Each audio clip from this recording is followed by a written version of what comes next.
Climate change. Climate change is referred to as long-term changes in temperature and weather patterns. Such changes can occur naturally as a result of variations in the sun's activity or massive volcanic eruptions. However, since the 1800s, human activities have been the primary cause of climate change, owing mostly to the use of fossil fuels such as coal, oil, and gas.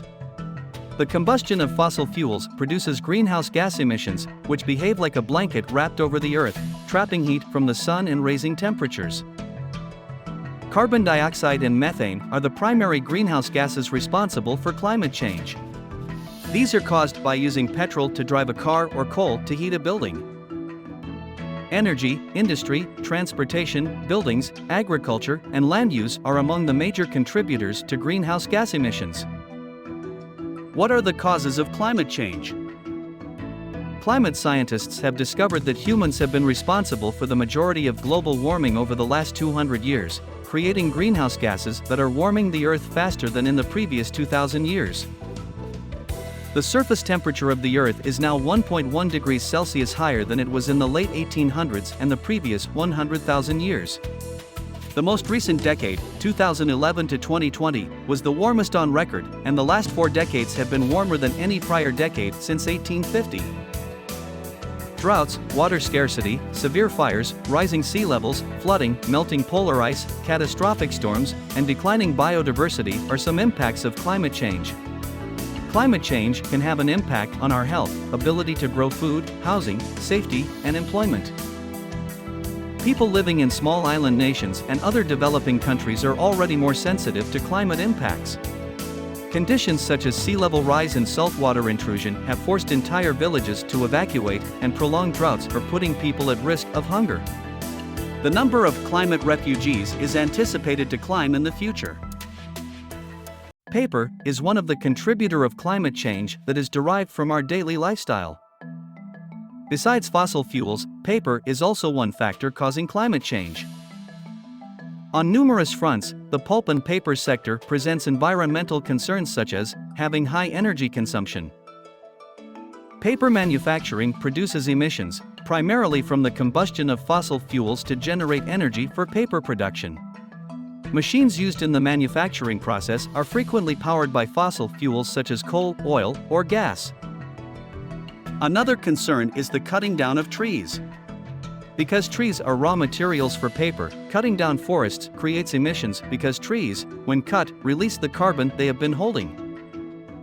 Each year, nearly 12 million hectares of forest are destroyed, with 35% of harvested trees used to make paper. Given that trees absorb carbon dioxide, destroying them reduces nature's ability to keep emissions out of the atmosphere. Lastly, is the waste disposal of paper.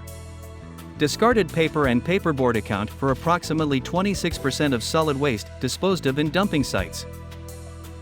What to do to solve this problem? By recycling paper. You can recycle your used paper into new paper, and what's better is that you can do it at home. Here's how. First, the things you need are scrap papers, newspapers, office papers, or other papers that is laying around in your house. Then we need a mold and decal, a blender, a sponge, large containers, any cotton sheets, and also water. Here's how you can do it. First, cut or shred pieces of paper thinly. Then, put the pieces of paper in the large bucket and soak with water overnight. Once the papers are soaked overnight, put the paper into a blender and add water to turn it into a pulp. Next, blend until smooth, then put the pulp in a container.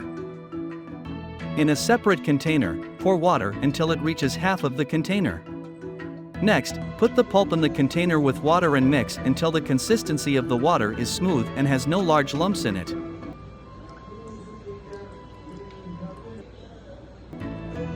Use the mold and decal and dip it into the container containing the pulp. Once fully submerged, lift the mold and decal and remove excess water. After that, transfer the mold to a cloth and press the mold down firmly with the pulp against the cloth. Use a sponge to remove any excess water. Next, remove the mold and let the pulp dry overnight or until it completely dries. Once it dries, it can then be peeled and it is complete. You have just made new paper from recycled paper. Other products that can be made with recycled paper are cardboard, tissues, office papers, magazines, and many more. Recycling paper provides us with a number of advantages. Firstly, paper recycling reduces landfill methane emissions. To begin, 80% of paper that is not recycled ends up in landfills. Methane is produced during the decomposition of paper in landfills. The US EPA has identified landfills as the single largest source of methane emissions in the US, with paper decomposition accounting for the majority of the methane produced.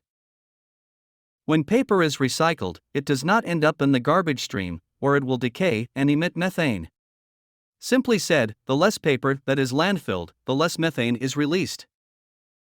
Secondly, paper recycling keeps more trees alive, allowing them to absorb more carbon dioxide. There are no trees used in the production of 100% recycled paper.